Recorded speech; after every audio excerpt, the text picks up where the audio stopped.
ngaho akira umugabo mu izina rya Yesu uvuga ngo amen. Oya pastor buretse sha. Oya badukame. Ndi kukwigisha gutya. Oya ureka nkubwire sha.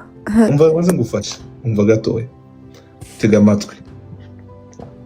Pastor urabizi ko mukunda. Ndabizi ko mwumva nyine umva icyo ushaka kuvuga. Ndabizi ko by'abagabo binkuye mu bwonko. Nishakira amafaranga by'abagabo narabibonye narakunze. Ndakunda ariko byangejeje yo nari mfuye. Miss Muyango Claudina wabaye nyampinga uberwa n'amafoto muri Miss Rwanda ya 2019 yagaragaje ko yazinutswe abagabo. Aha hari mu kiganiro yagiriye kuri TikTok mu buryo bwa live, aho iki kiganiro yari kumwe na Pastor Hakim. Muyango ufitanye umwana umwe na Kimenyi Yves mu mwaka ushize wa 2025 nibyo inkuru zivuga ko batandukanye zakwirakwiriye hirya no hino, ariko bombi bakomeza kubihakana kugeza ku wa kane wa tariki 22 Mutarama 2025 ubwo Muyango yeruraga akavuga ko uwafite byose ariko akaba nta mahoro y'umutima afite. Yagaragaje ko yazinutswe abagabo ku buryo ubu atifuza kongera gushaka kubera ibikomere yasigiwe n'urushako agatarangwa mu buryo bukomeye. Ibi yabigarutseho mu kiganiro yagiranye na Pastor Hakim. Iki kiganiro kikaba cyarabereye ku rubuga rwa TikTok mu buryo bwa live cyangwa se ibyo twita imbona nkubone. Uyu mugore yabwiwe na Pastor Hakim kwakira umugabo mu izina rya Yesu, undi abyamaganira kure. Pastor Hakim yagize ati ngaho akira umugabo mu izina rya Yesu. Muyango yahise amusubiza agira ati oya bawuretse. Pastor Hakim yakomeje avuga ko ari kumwigisha, ariko Muyango amusubiza agaragaza ko yababajwe ku buryo bukomeye.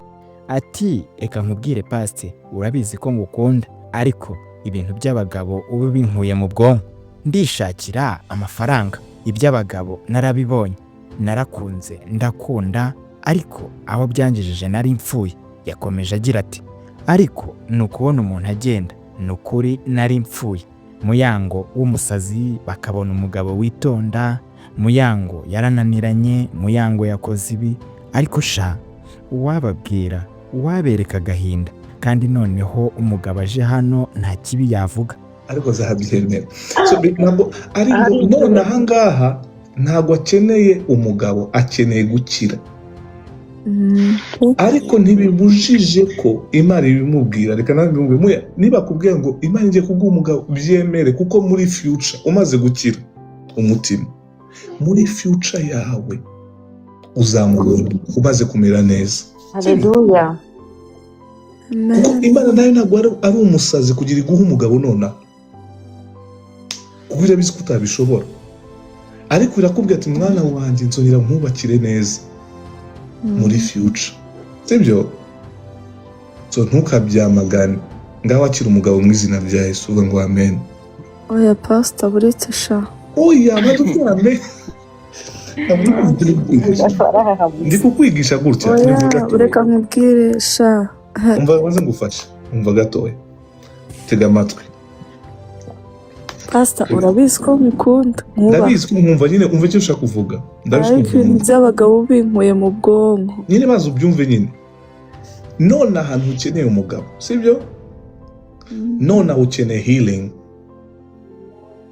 Ukeneye gukira, sibyo? Nukuri mwiseka muri comment. So byibuka igihe turi kuvuga ibya gereza twicaye muri office. Yego. Aha. So bivuga ngo numara gukira mu mutima, sibyo? Imana izakubakira kuko uracyari mutoya.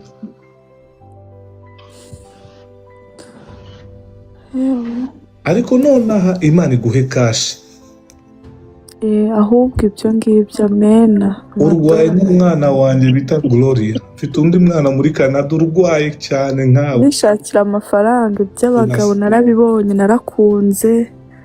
Ndakunda ariko aho byangejeje yo nari mfuye. Ntabwo naguseka Muyango, hari igihe ikintu kikwikubaho cyane ukageraho ukabade gute? umva kuntu Aline ambwiye nkubwire muya sibyo umva kuntu Aline ambwiye arambwiye ati ngo siko bizahora. Njyewe reka mbabwire wenda hano hariho abantu bake. Hari abantu bake ntabwo ari babandi bagenda birukankana ibintu ariko ni ukubona umuntu agenda sha ni ukuri nari mfuye ni ukuri reka mbabwire umuntu umurango w'umusazi bakabona umugabo witonda umuyango yananiye umugabo yakoze ibi akosha uwababwira uwabereka agahinda uwabereka kandi nawe umugabo aje hano sha nta kibi yavuga gusa iyi si ko narwambaye ko abantu bantaramye ko bamvuze sha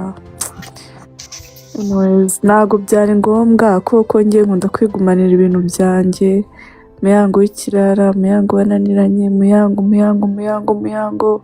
muyango yambaye ibi muyango yagiye aha muyango yakoze ibi ariko sha reka nicecekera umugani muyango kereka abatakuzi reka mbwira Imana izanwanira tuzi umutima wawe mwiza tuzi uko uteye niyo mpamvu nta kintu na kimwe uretse gusa amahoro nigeze kureba mu mutima ariko Imana yamaye gusa neza ima gutunga umwana wanjye ima guhagarara ku rugo rwanjye ima amafaranga ni ukuri anyways I thank God. Hari nta mvura idahita bizagenda neza. Uzi ikintu kimwe muya ibuka ijambo nakubwiye uva muri office kutuva mu rusengero urabyumva? Aline yambwiye ngo Aline Gahunga yarambwiye ati ngo nkubwire ngo suko bizahora. Amen. It's out for me. Reka ndebe ko anyitaho.